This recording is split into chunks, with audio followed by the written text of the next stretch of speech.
Good day sa inyo mga idol. Ang ruta natin ngayon ay iikot tayo sa Lawa ng Laguna. Tayo ay maglalaguna loop. Counterclockwise ang gagawin natin, kaya ang unang bayan na tadaanan natin ay ang bayan ng Los Baños.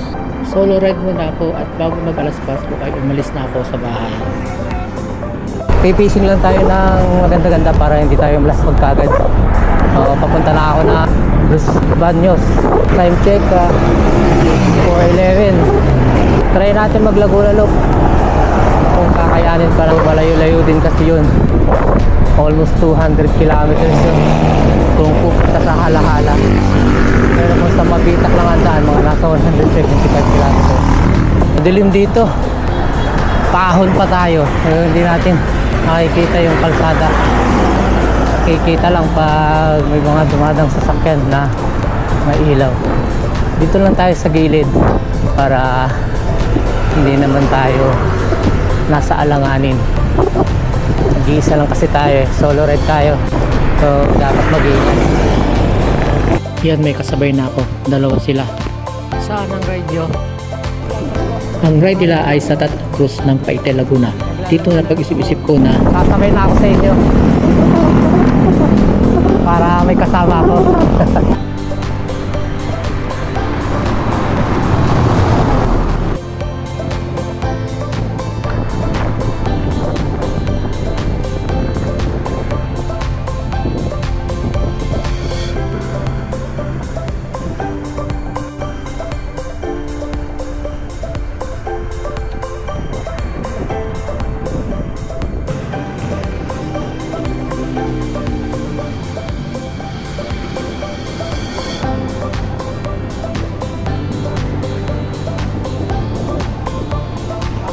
Pa rin yung dalawa, punta sila ng tatlong cruise, pero ako maglalaguna loop na ako. Nandito lang kami sa Pagsanhan. Kumain kami kanina pero hindi na ako nag video. Kwentuhan tungkol sa bisikleta. Nasa simbahan na kami ng Pagsanhan, paliko na dito sa kaliwa papunta ng Lumban.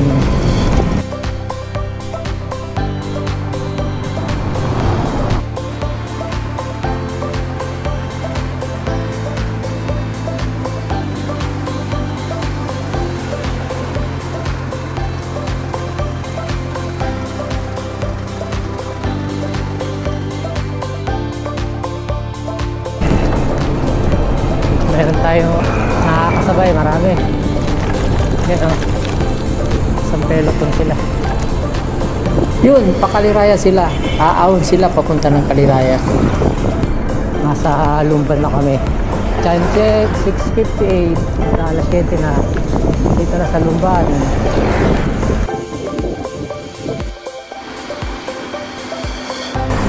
Tumigil yung kasama mo. Tigil tayo rito.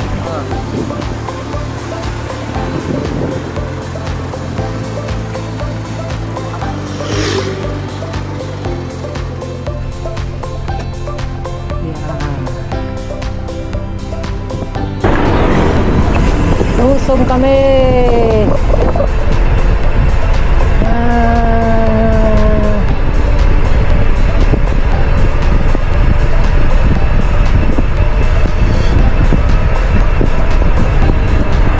Sa parteng ito ay nagluwa-iwalay na kami ng aking mga nakasabay dahil dito sa Paite ay aaw na sila papunta ng tatlong cruise. Yan o, Paite, Laguna. Diretso na ako ng Pakil.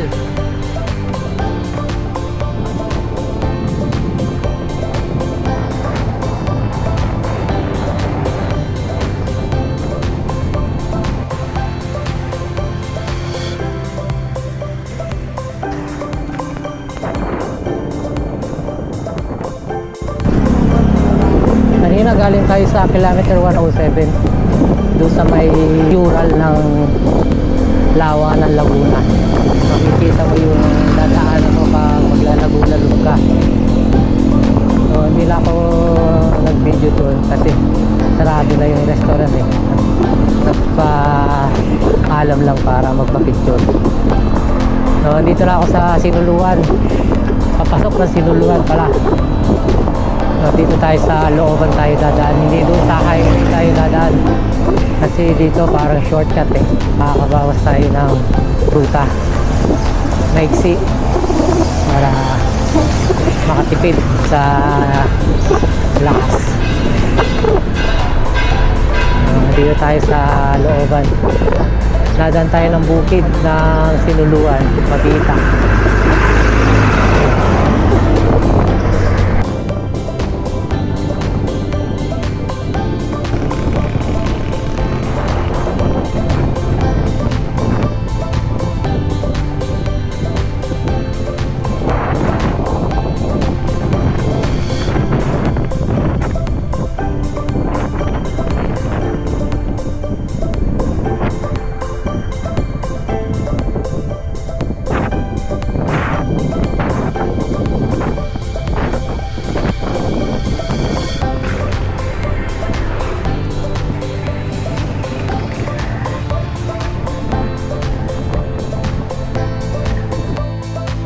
Okay, dito na ako sa bayan ng Sinuluan. Sunod nito, Mabitak.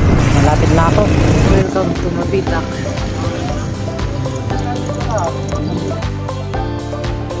Nandito na ako sa Mabitak.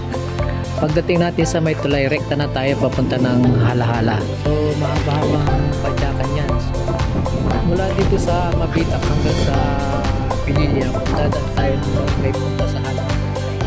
Aabot siya ng 45 kilometers. Mahaba-haba ito, pero patag lang naman.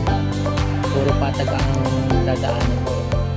Pag dadaan ka naman ng Mabitak papunta ng Pililya, pero aahon ka papunta ng Pililya Windmill ay aabot lang ng 25 kilometers. So ang madadagdag sa ruta mo ay magiging 20 kilometers ang madadagdag na kilometro. So mahaba-haba yan, kaya kailangan tiyaga talaga at puro patag ang dadaanan.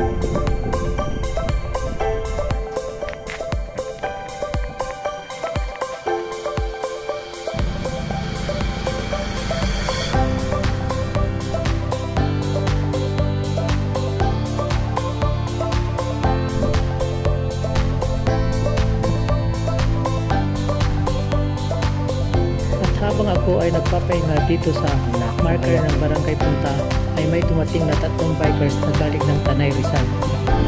Kaya nung pumadyak na sila ay sumubay na ako para may makasama at makakunturan hanggang sa Tanay Rizal. Oh, may kasama na naman ako, 3 sila.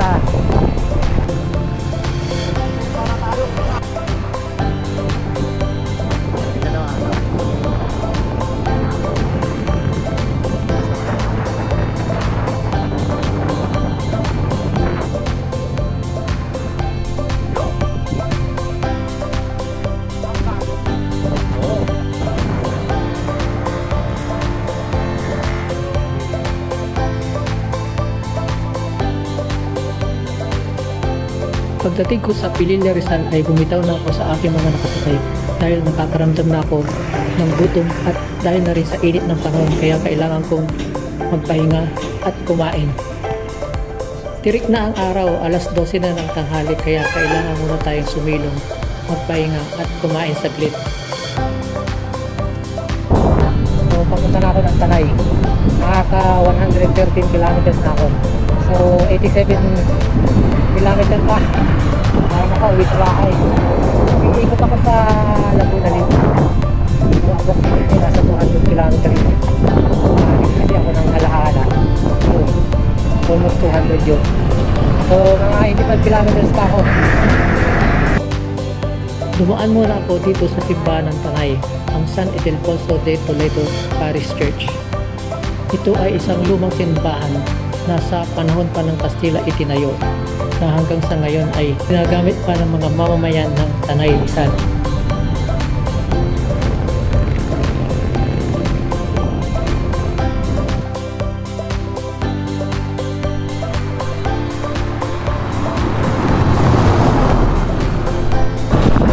Ayan o, mga palay binibilad sa kalsada.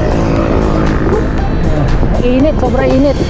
Nasa 41 ang temperature. Sobrang init. Diretso na tayo ng Morong. Diretso na tayo sa Morong.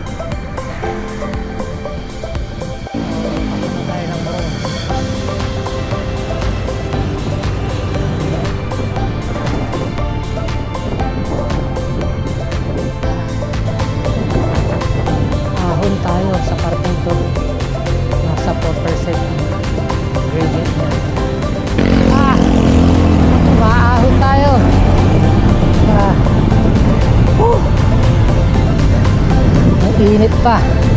Time check, 1:13. Tapos ang init factor ay 39.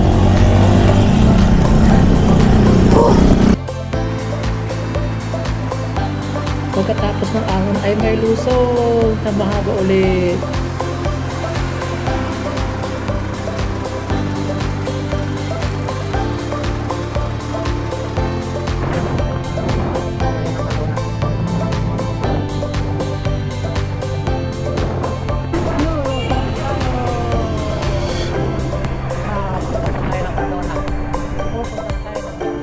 Pagkatapos ng mahaba-habang lusong na ito ay titigil tayo at magpapahinga saglit sa welcome marker ng Cardona dahil bago tayo makarating ng Binangonan ay aahon ulit tayo.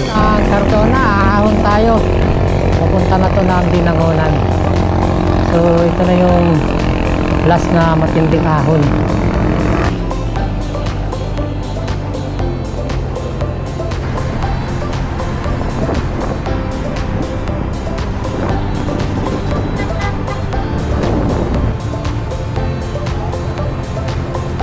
Nakaramdam uli ako ng gutom kaya tumigil ako dito sa bayan ng Taytay Rizal para kumain at magpahinga saglit. Malapit na ako sa C6. Doon ako dadaan. Traffic dito sa right lane. May intersection papunta na ng C6. Nasa Taytay na ako.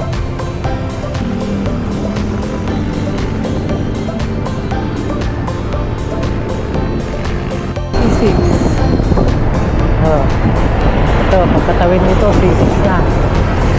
Nasa Taguig na tayo. Punta na tayo ng Metro Manila.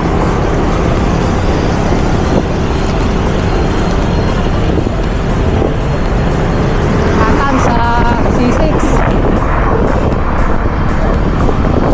Hey, pas matakbo ako ng 31. Haba.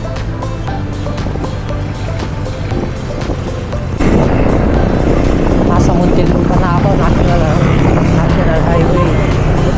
Papunta na ako ng San Pedro, papunta ng Laguna. Sabi na ako, siguro bago lubog ng araw, nasa bahay na ako.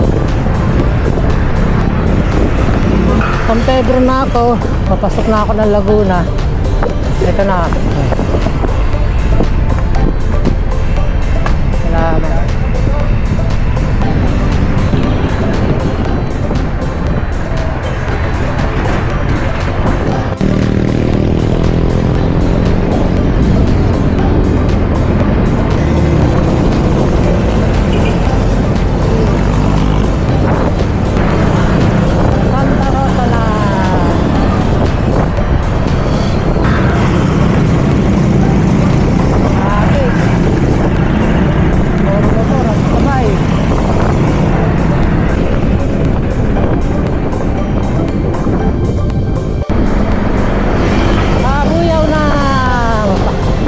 Alam mong kabuyaw na, gawa ng ano eh, maliwanag eh, tamang ilaw sa kalsada. So ito na, kabuyaw na ako, konti na lang, 6 kilometers na lang, nasa bahay na ako. Maliwanag pa.